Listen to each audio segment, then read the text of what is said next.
I had somebody say that I don't look alive with a lot of my videos, that I looked a lot better through this camera. This is the back-facing camera on my phone, and he said I look pink and alive. So this is the back-facing camera of my phone. This is the forward-facing camera of my phone. Hopefully I'm clear. It didn't look clear a minute ago, but I don't know what the difference is in color. This has a flash right next to the lens, so I assume they have some kind of red eye protection. All red eye protection is it's a red filter that filters out a lot of the red. So I wouldn't doubt that I look green through this lens, because they're so terrified of red eye with that flash that they've rifle cocked the lens and screwed up the colors that bad. So this is back on the forward facing camera. Let's open the garage door first. Get some natural light and see what that does. Turn this bright bastard off. See if this makes a difference here. It is partly cloudy. Alright, so again, this is a facing camera. So let's try the forward facing camera.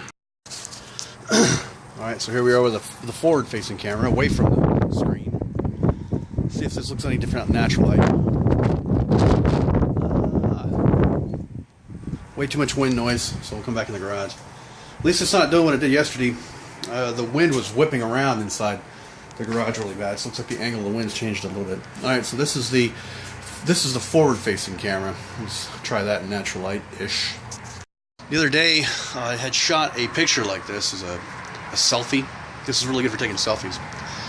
And this camera is really designed for exactly what I'm using it for at this range, to use as this camera is really designed to use as a video conference camera. And for that it works pretty well. It's actually relatively wide angle, which is good, because people tend to get too close to the phone. For me, I'm going to show you how close I get to the phone. When I video conference, I get about this close in order to read the screen of the camera. So the whole concept of using it as in order to use it as a video conferencing device, I just have to not read the stuff or look at the people on the screen. I just have to kind of fake it. I do catch myself looking at myself in the video instead of looking at the camera, which is right there. So I have to train myself to look at the upper left-hand corner of this thing. Plus, it's not quite so obvious what I'm doing. I think that the people driving by out here, left and right, don't quite get that I'm sitting here videoing myself and acting like an idiot. But you know, who knows? I don't really care if they do.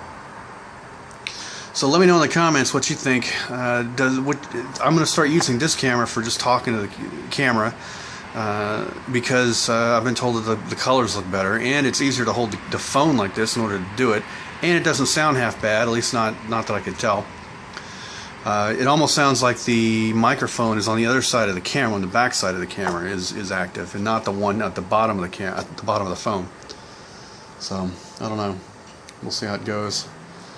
I've tried 150 different cameras. It seems like, really, I've tried like 5 different cameras for vlogging, and that little Canon I've got works well, but the problem is I go through those. I've used 3 of those now.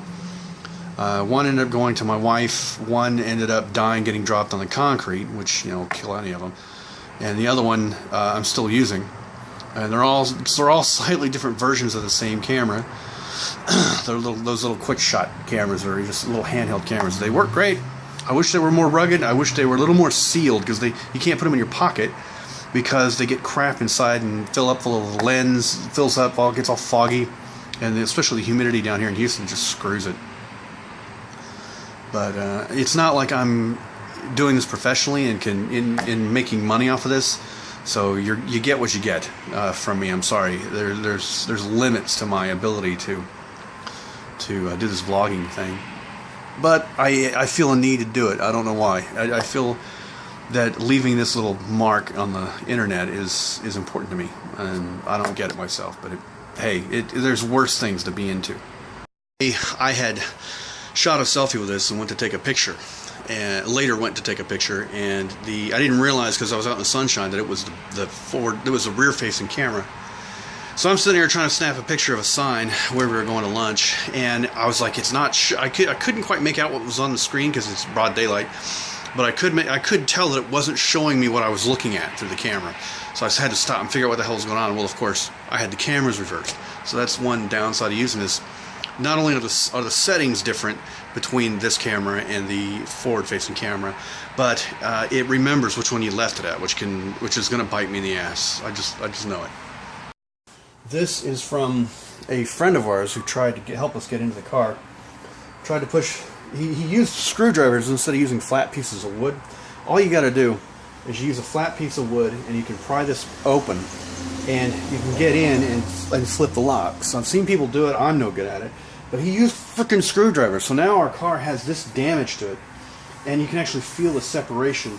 He bent this top piece in. So now we get water down inside this, and hopefully it's just running down the inside of the door and out, because that's what it's supposed to do. But he didn't bend this out, he bent this in. So the back door's damaged to the point where it's just, thanks, really appreciate that. The guy is a diesel mechanic. You'd think he'd know better than to tear this all to shit. But no.